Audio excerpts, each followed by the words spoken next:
Mirë se erdhët në Task Force, të nderuar teleshikues. Do të jemi së bashku në minutat në vijim, në fakt një Task Force e cila rreket përgjatë kësaj periudhe me hyrje në fushatën elektorale për të kuptuar edhe më mirë, ndoshta ky emër i programit do të ketë kuptimin më të duhur të mundshëm gjatë kësaj periudhe. Kur mendon se sa Task Force janë ngritur, përfshi edhe ajo e SPAK-ut, e cila kërkon të hedhë dritë mbi krimin elektoral, në fakt edhe qëllimi i Task Force-s përgjatë kësaj fushate do të jetë të hedhë sa më shumë dritë në skutat e errta të një fushate e cila në rast se do dështonte edhe një herë për çuar votën atje ku duhej, do të përbënte një fund të përbashkët për të gjithë të një shteti demokratik, të një vendi që ka mundësi të paktën një herë të zhvillojë zgjedhje të lira dhe të ndershme në këto 12 vjet. Gjithsesi, sot do të flasim për një aferë, nuk e di nëse është një, ndoshta janë më shumë se një, ndoshta është më e madhja që ekziston për shkak të spektrit të gjerë të fushave që ajo ka. Por prej disa kohësh, qoftë edhe nga programi Pluk në televizionin Syri, ju jeni mësuar të dëgjoni jo vetëm për 5D-n e famshme të Erion Velis, por edhe për një 5B. Ajo e Belinda Ballukut, zëvendës kryeministres aktuale, e cila drejton një mega ministri të fuqishme ku drejtues pranë saj, shumë afër saj, në dikasteret të ndryshme, në drejtori të ndryshme, brenda ministrisë dhe jashtë, rezultojnë të përfshirë në disa afera me skema shumë të ngjashme me ato të 5D-ve. Prandaj i kemi cilësuar si të tilla.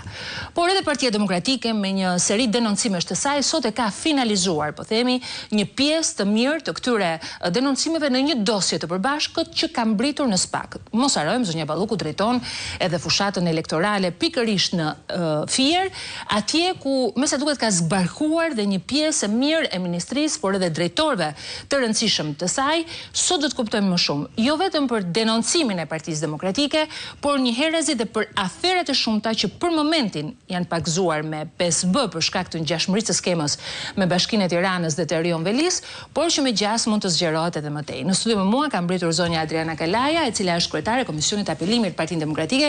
Kënaqësi zonja Kalaja që jeni në studio me mua. Kënaqësi për mua, faleminderit. Sami Neza rikthehet si gjithmonë në Task Force, drejtuesi Droni Pikal, një herezi gazetar dhe bashkëpunëtori i Task Force-s, Julian Hoxhaj, autori i Plugut, mirë se erdhe Jul. Në fakt ju kam të dyve në krahët e mi një seri denoncimesh të mbritura. Adriana, le të dëgjojmë pak çfarë ke deklaruar sot përpara SPAK-ut për të kuptuar edhe publiku dhe kam pyetjen e drejtë për drejtë. Njëshin.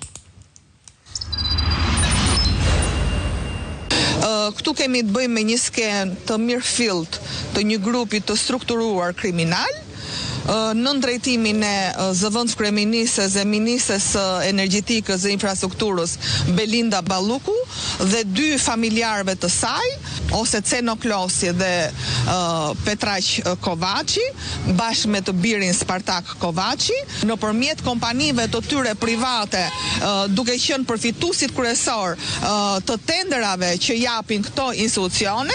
Ky abuzim për masave të deklarimeve që këto kompani kanë bërë në QKB përpara se të hynin në skemën e Belinda Ballukut, ose siç ne kemi emërtuar 5B, shkojnë në vlerat 32 milion euro, për cilat ne kemi kërkuar nga SPAK-u, jo vetëm marrjen e masave të menjëhershme me sekuestrimin e këtyre kompanive, nga ana tjetër kemi kërkuar pezullimin nga detyra të një pjesë të mirë të këtyre individëve.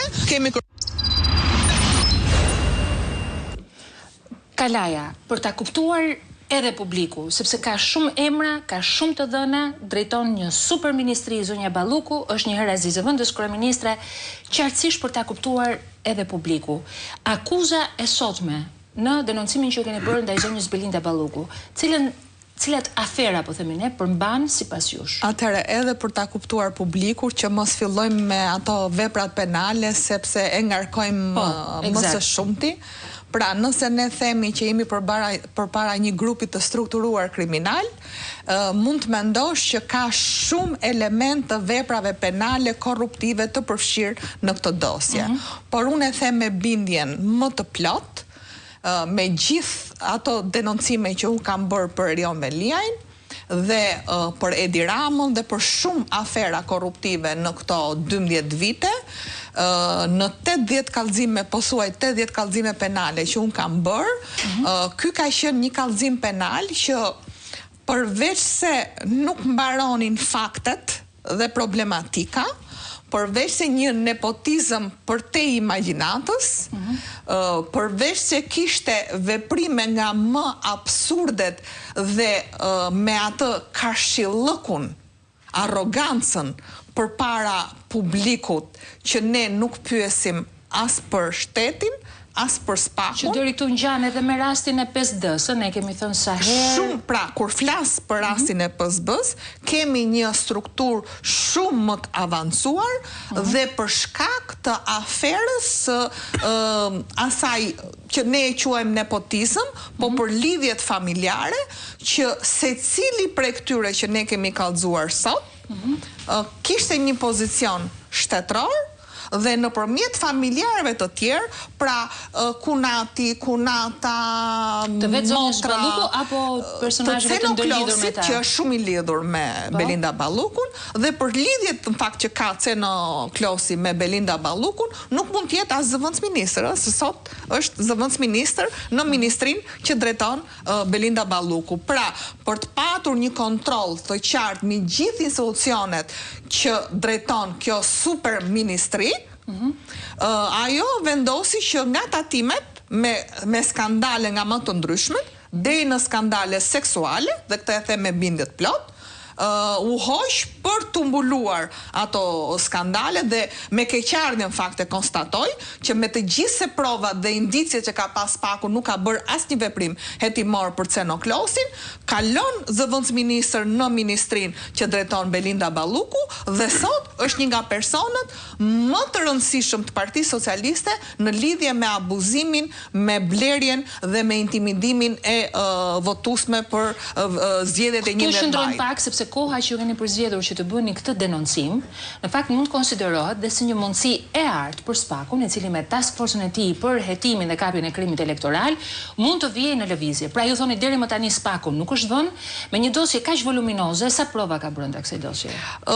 Dosjet pa fund, po unë thash, zakonisht unë i ndaj për para spakut, pra paraqes në pjesën hyrëse faktet, të cilat janë të gjitha të argumentuara me prova, dhe në pjesën tjetër jap argumentat.